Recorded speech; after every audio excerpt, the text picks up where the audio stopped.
Salut à tous et bienvenue sur Bouquin d'étoiles. Aujourd'hui, j'avais l'envie de vous présenter un format vidéo que j'aimerais bien refaire assez souvent sur la chaîne et qui serait un livre, un vlog. Donc le principe est simple et connu, c'est de vous présenter un livre et au fur et à mesure de ma lecture, je vous fais des vlogs à chaud. Donc sans plus attendre, c'est parti, générique!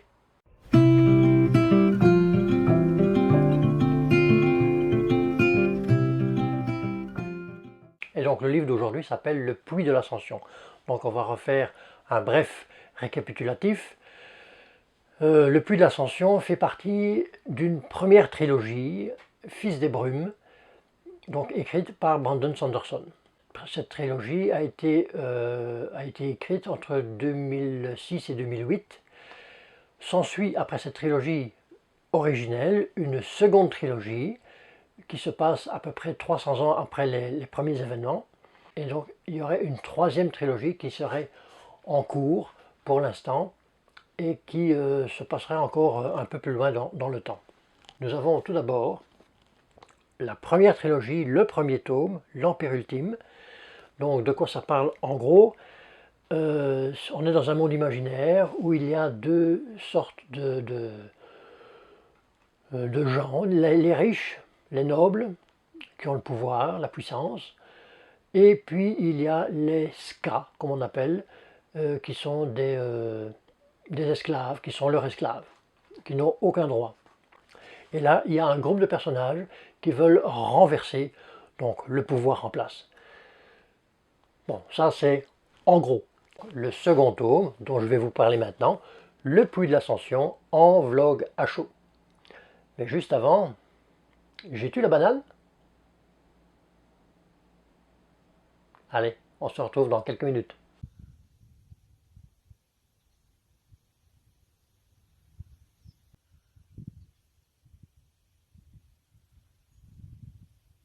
Salut la gang! Aujourd'hui, on est mardi, il est à peu près 7 h du matin. Je termine ma petite marche.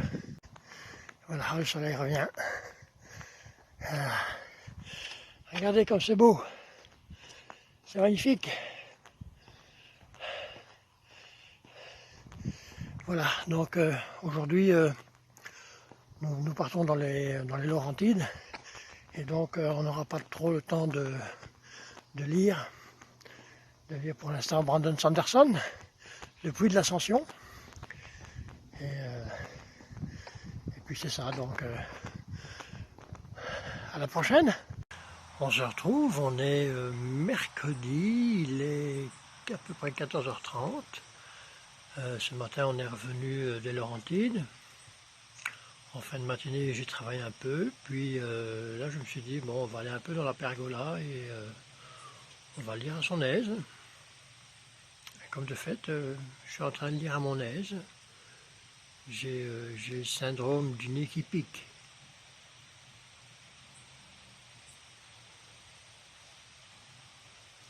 Et donc, Brandon Sanderson pour l'instant, on n'est pas très loin, on est à la page 100. Tout va bien, mais on va essayer d'accélérer un peu le mouvement, parce que sinon, le mois d'août va pas être terrible en lecture. A plus. Salut, salut! On est de retour, on est jeudi matin. Je viens juste de terminer la première partie du Puits de l'Ascension, l'héritière du survivant. D'un point de vue global, toujours très très bonne lecture. Le world building s'étoffe petit à petit, mais par petits bouts. C'est très subtil. Et puis, au point de vue des personnages, bon, pour l'instant, rien de spécial ou vraiment de nouveaux personnages. Par rapport à la fin du premier tome. Point de vue géopolitique, bon ben là on se demande pour l'instant qu'est-ce qui va se passer avec la ville de Luthadel. On ne sait pas trop. Ce qui est bien aussi, c'est que à la fin de cette première partie, bon il y a un cliffhanger. Donc on se demande qu'est-ce qui va se passer. On a très vite hâte de reprendre le bouquin. Et puis, juste un petit bémol, mais ça, bon, c'est juste moi, c'est que parfois, j'ai difficile à suivre d'un point de vue géométrique les combats. Surtout quand ça se passe entre deux Allemands anciens. Euh, on prend un métal, on fait une action, on monte, on descend, en traction. On essaye de suivre, ça va tellement vite, mais à part ça, super bonne lecture pour l'instant. Bon, on se retrouve, on est vendredi midi. Je suis toujours dans le puits de l'Ascension, dans la seconde partie, Fantôme de la brume. Concernant le world building, après 330 pages, toujours aussi consistant, on apprend toujours davantage, tant au point de vue des personnages, il y en a deux ou trois nouveaux, je veux dire, qui arrivent sur la scène. Puis, je veux dire aussi concernant les races, il y a différentes races, on en apprend davantage sur eux. Pour l'instant, nous sommes dans une sorte de manipulation stratégique pour voir comment Luthadel va s'en sortir. Donc, sans trop spoiler, donc finalement, je ne spoil pas. Voilà, donc il y a aussi une petite, une anecdote, mais concernant le premier tome et le second tome, et certainement peut-être le troisième, il y a comme un clin d'œil, une référence par rapport aux maisons de noblesse, qui sont les unes par rapport aux autres, qui sont, je veux dire, en compétition par rapport à la puissance dans la ville.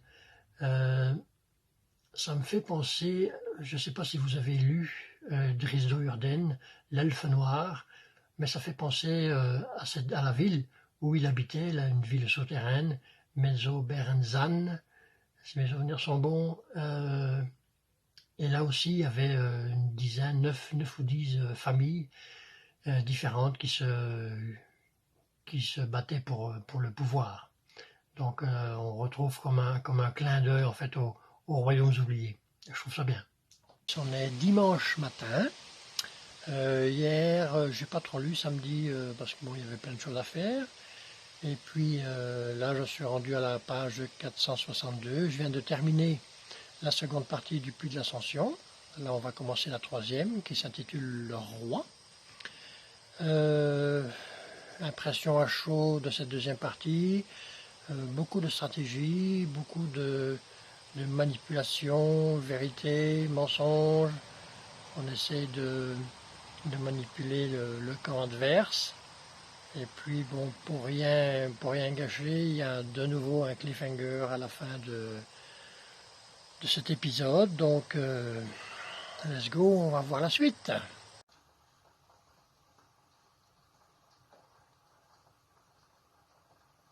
Je viens de terminer la troisième partie du Puits de l'Ascension, Le Roi. Alors, d'une manière générale, ça reste toujours pour l'instant de la très très bonne lecture. Je ne crois pas que ça va changer jusqu'à la fin. Qu'est-ce que Brandon ici nous révèle?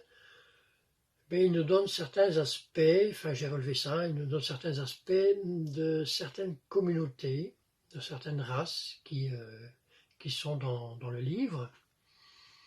Ce sont des aspects qui ne sont pas très florissants. Pour ma part, ça ne m'a pas vraiment impacté, mais je suis resté quand même surpris. Et dans le sens qu'aussi que si on peut faire le parallèle, il y a toujours possibilité de faire des parallèles avec notre monde, là ça peut devenir plus impactant. On n'est plus dans la fiction à ce moment-là.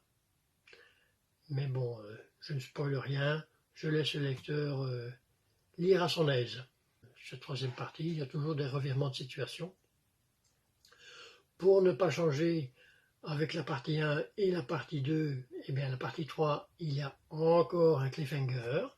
Et donc, ça nous incite à forcément continuer. J'ai relevé aussi un certain un certain dilemme qui se passe dans cette troisième partie.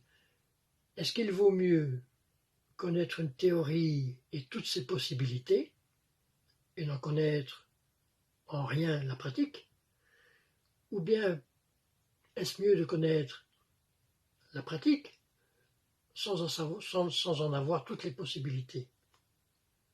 Qu'est-ce qui est le plus sécuritaire?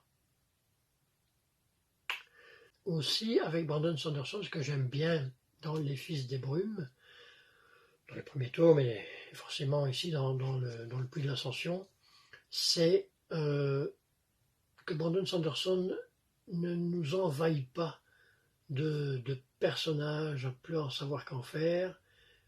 Forcément, l'Empire ultime, bon, c'est le début de l'histoire, donc forcément, bon, les personnages arrivent au compte-gouttes.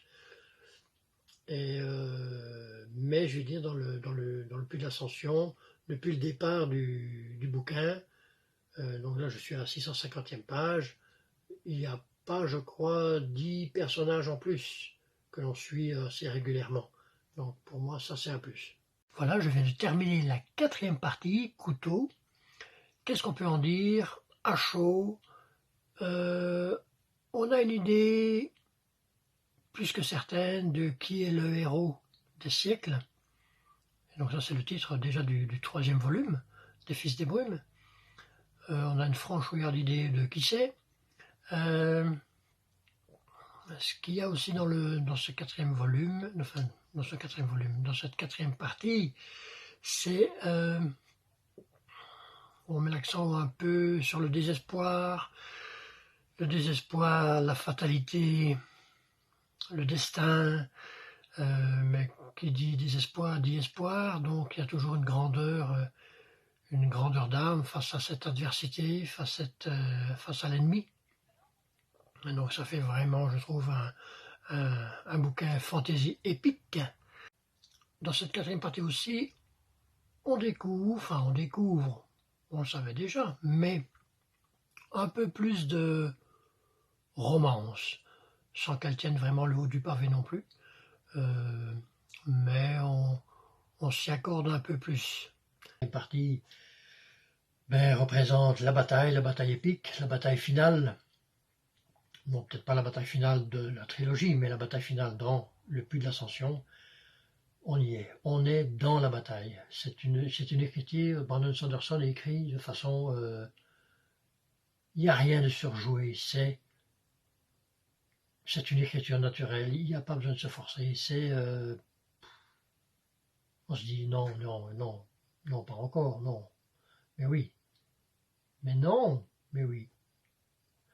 Et puis c'est ça, et puis la 6e partie, comme je dis, gravée dans l'acier, on assiste au dernier revirement de situation, on dit non, on a assez là, non, pas lui, non, mais oui, mais non, génial, complètement génial.